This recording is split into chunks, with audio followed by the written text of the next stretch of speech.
Assalamu alaikum class. I hope all of you will be fine. In this lecture we are going to discuss about multiple choice question from the topic characteristics of the bryophytes, which is already I have been discussed in previous lecture. These MCQs are very important for your mid as well as final exam. I will try to discuss MCQs with logical reasons, so keep notebook and pen with you.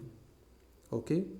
Alright, first MCQs is that which of the following is the amphibian of the plant kingdom? Answers क्या हो सकते हैं? Pteridophytes, bryophytes, gymnosperms, angiosperm. In this question, the answer is the bryophytes because bryophytes occur on the land but they require water for their reproduction. So bryophytes are considered as amphibian of the plant kingdom. Next one is the first land inhabitant plant, यानी सबसे पहले plants जो ज़मीन पर आबाद हुए थे वो कौन से थे? Answers pteridophytes, bryophytes, gymnosperms and angiosperm. Exact answer is the bryophytes. You know, out of these group of plants, bryophytes have evolved from the algae and adapted itself on the land. So first land plants are the bryophytes. Next one, liverworts are closely related to algae, fungi, lichen or mosses. Answer is that mosses. What is the reason behind this? आप जानते हैं algae और fungi और lichen ये अलग से separate group हैं, लेकिन मोसिस जो है वो ब्रायोफाइट की क्लास है. इसी तरह लिवरवर्ट, मोसेस और हार्नवर्ट ये तीन क्लासेस हैं ब्रायोफाइट्स की. तो ये क्लासेस आपस में ज़्यादा रिलेट करती हैं as compare to other group. The only positive evidence of the aquatic ancestry of the bryophyte is green color, thread-like protonema. Some forms are still aquatic, ciliated sperm. यानी इसका क्या सबूत है कि ब्रायोफाइट्स के जो आबा अजदाद हैं वो पानी में रहते थे? तो इसका जो एग्जैक्ट आंसर है वो सिलिएटेड स्पर्म है. आप जानते हैं कि ब्रायोफाइट्स के अंदर जो एंथेरोजॉइड्स होते हैं वो बाइफ्लैजिलेटेड होते हैं. इसी तरह अगर हम एल्जी के अंदर देखें जो उनके गैमेट्स हैं वो भी सिलिएटेड स्पर्म होते हैं और वो पानी की मदद से वो स्विम कर सकते हैं. तो ब्रायोफाइट्स के अंदर सिलिएटेड स्पर्म्स के मौजूद होने की वजह से हम कह सकते हैं इनके जो आबा अजदाद हैं जो एक्वाटिक हैं, इंसेस्ट्री जो है वो एक्वाटिक है. नेक्स्ट वन जो है which of the following is diploid in most plant. Diploid आप जानते हैं किसी भी सेल के अंदर नंबर ऑफ क्रोमोसोम अगर पेयर की फॉर्म में मौजूद हों तो उसको डिप्लॉयड का नाम देते हैं. तो इसमें answer leaves, spore mother cell और गैमेट्स.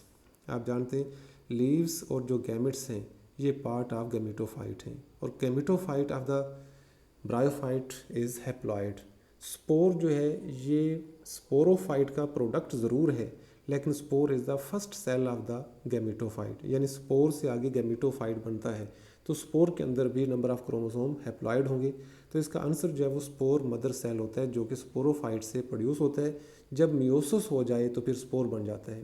तो स्पोर मदर सेल डिप्लॉयड हो, ज़ाइगोट से लेकर स्पोर मदर सेल ये स्पोरोफाइट होगा और स्पोर से लेकर गैमेट्स बनने तक यानी एंथेरोजॉइड और एग बनने तक ये गैमेटोफाइट कहलाता है.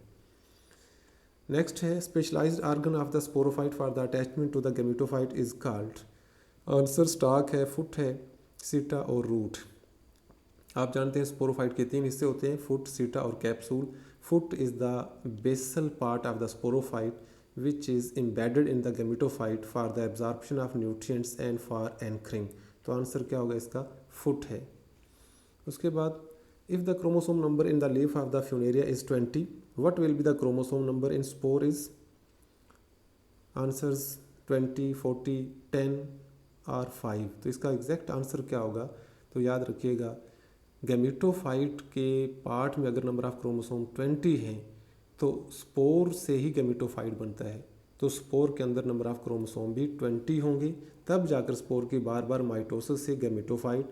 और गैमेटोफाइट के क्या हिस्से होते हैं? राइजाइड्स होता है, लीफ लाइक पार्ट्स होते हैं, शूट लाइक या स्टेम लाइक पार्ट होता है. तो नंबर ऑफ क्रोमोसोम उतने ही होंगे जितने स्पोर के अंदर. तो स्पोर के अंदर क्रोमोसोम की तादाद 20 और फ्यूनेरिया के अंदर भी 20. तो आंसर जो है 20 होगा. नेक्स्ट है bryophyte differ from the pteridophytes in being. तो ये थोड़ी सी स्टेटमेंट जो गौर से इसको देखने की बात है. देखें नॉन वेस्कुलेचर, सीडेड, वेस्कुलेचर और स्पोरोफिटिक। इसका आंसर क्या होगा? आप जानते हैं bryophytes are the non vascular plants और जो ट्रिडोफाइट्स हैं वो वेस्कुलर प्लांट्स हैं। तो इसका आंसर जो है वो नॉन वेस्कुलेचर। अगर ये स्टेटमेंट इस तरह से होती, pteridophytes differ from the bryophytes in being, तो फिर इसका आंसर आता वेस्कुलेचर। तो इसका मतलब ब्रायोफाइट ट्रिडोफाइट से किस लिहाज से मुख्तलिफ हैं? इस लिहाज से मुख्तलिफ हैं कि ब्रायोफाइट्स के अंदर वेस्कुलर टिश्यू जाइलम और फ्लोएम एब्सेंट होती हैं, जबकि ट्रिडोफाइट्स के अंदर ये चीज़ जाइलम और फ्लोएम टिश्यूज़ मौजूद होती हैं। नेक्स्ट MCQ है androcyte give rise to androgonia, antherozoid, androcyte, none. Previous lecture में पढ़ा था आपने कि एंथ्रीडिया के अंदर जो मेल सेल्स हैं, मेल गैमेट्स हैं, जो उनको हम एंड्रोसाइट्स का नाम देते हैं। एंड्रोसाइट्स जब उसमें मेटामॉर्फोसिस का अमल स्टार्ट हो जाए और उसके बाद हर एंड्रोसाइट से बाइफ्लैजिलेटेड एंथीरोजॉइड प्रोड्यूस हो जाएं, तब उसको हम एंथीरोजॉइड का नाम देंगे। तो इसका आंसर जो है वो एंथीरोजॉइड है। एंड्रोसाइट से एंथीरोजॉइड प्रोड्यूस होते हैं। Antherozoid mother cell are also called androgonia, antherozoid, androcyte, none. Answer क्या होगा इसका? एंड्रोसाइट। आप जानते हैं एंथीरोजॉइड मदर सेल भी कह सकते हैं, उसको हम एंड्रोसाइट भी कह सकते हैं। ये नाम एंड्रोसाइट क्यों रखा गया? एंड्रोजन हार्मोन से लिया गया। एंड्रो और साइड कहते हैं सेल, और एंड्रोजन हार्मोन आप जानते हैं मेल हार्मोन को कहते हैं। एंड्रोसाइड यानी मेल सेल्स। अब इसको एंथीरोजॉइड मदर सेल भी कह सकते हैं, क्योंकि इसके बाद जो है इसमें मेटामॉर्फोसिस का अमल होता है। मेटामॉर्फोसिस के बाद हर इसके अंदर एंड्रोसाइट पर 2 फ्लैजिला डेवलप होते हैं और ये कॉइल्ड फॉर्म में बन जाता है, जिसके बाद इसको हम एंथीरोजॉइड कह सकते हैं। अब इसमें एक और भी डिफरेंस याद रखिएगा, एंड्रोगोनिया और एंड्रोसाइट में क्या फ़र्क है। तो एंथ्रीडियम जो कि मेल सेक्स आर्गन है ब्रायोफाइट के अंदर, एंथ्रीडियम के अंदर जो मेल सेल्स हैं उनको हम एंड्रोगोनिया का नाम देते हैं। जो बार बार माइटोसिस करते रहें तो उनको एंड्रोगोनिया कहेंगे। जब ये माइटोसिस करना बंद कर दें और उसके बाद अंडर मेटामॉर्फोसिस चले जाएं, अब उसको हम एंड्रोसाइट का नाम देंगे। और जब मेटामॉर्फोसिस कंप्लीट हो जाए, अब इसी एंड्रोसाइट को हम एंथीरोजॉइड का नाम देंगे। Next question, basal swollen portion of the archegonium, very simple, venter, neck, jacket, oosphere. आप जानते हैं कि जो आर्किगोनियम उसके 2 पार्ट्स होते हैं, जो अपर पार्ट है उसको नेक कहते हैं, जो बेसल पार्ट है उसको हम वेंटर का नाम देते हैं। तो answer is the venter. Next है structure which is involved in the vegetative reproduction is, answers are spore, androcyte, gemmae, none. Spore जो है वो सेक्सुअल रिप्रोडक्शन के अंदर इन्वॉल्व है, एंड्रोसाइट जो है वो सेक्सुअल रिप्रोडक्शन के अंदर इन्वॉल्व है। तो इसका आंसर जो है वो गैमी बचता है। गैमी आप जानते हैं कि ये बर्ड लाइक स्ट्रक्चर्स हैं जिसकी डिटैचमेंट के बाद एक नया गैमेटोफाइट डेवलप होता है। उसके बाद which of the following is absent in the bryophytes, archegonia, oosphere, zoosphere, antheridia. अब इन तीनों में से देखें, आर्किगोनिया, ओस्फेयर और एंथ्रीडिया ये सब के सब ब्रायोफाइट्स में मौजूद होते हैं, लेकिन जो जूस्पोर है ये ब्रायोफाइट में एब्सेंट होता है, ये एल्गी के अंदर मौजूद होते हैं। What is zoospore? आप जानते हैं motile spore, they can swim, जिसके ऊपर फ्लैजिला लगे हों। तो जो ब्रायोफाइट्स के स्पोर होते हैं वो नॉन मोटाइल होते हैं, वो जस्ट हवा के ज़रिए मुंतशिर होते हैं। तो इसलिए जूस्पोर जो है वो ब्रायोफाइट्स के अंदर नहीं पाए जाते। नेक्स्ट इसका जो क्वेश्चन है, which are the only land plant whose life history include a dominant gametophyte haploid stage, pteridophytes, gymnosperms, angiosperms, bryophytes.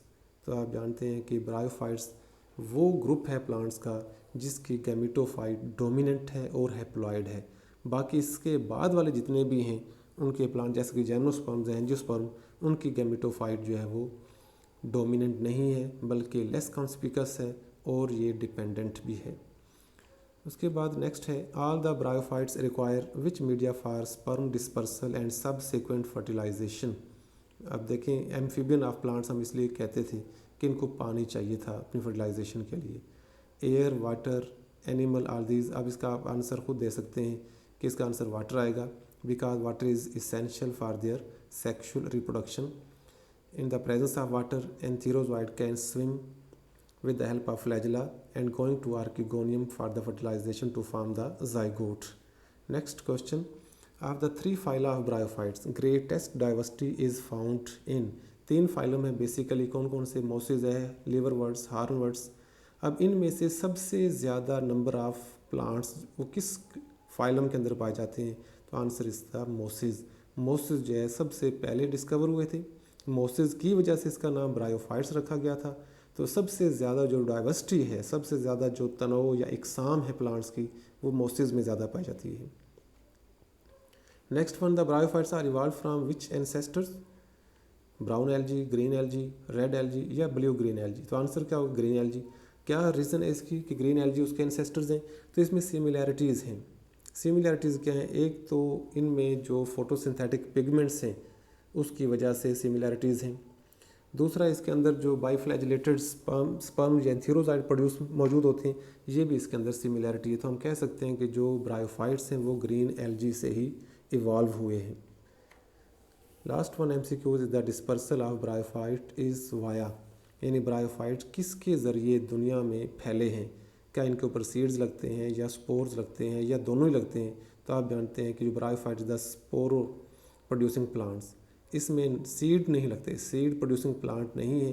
तो इसलिए हम कह सकते हैं कि जो ब्रायोफाइट्स हैं वो दुनिया में जो फैले हैं वो स्पोर्स के ज़रिए फैले हैं। तो आई होप कि आपको ये लेक्चर समझ आया होगा। फिर भी अगर कोई कन्फ्यूजन हो, कोई क्वेश्चन, तो आप कमेंट्स में लिख सकते हैं। मैं कोशिश करूँगा उसका आंसर देने की। अल्लाह हाफिज़।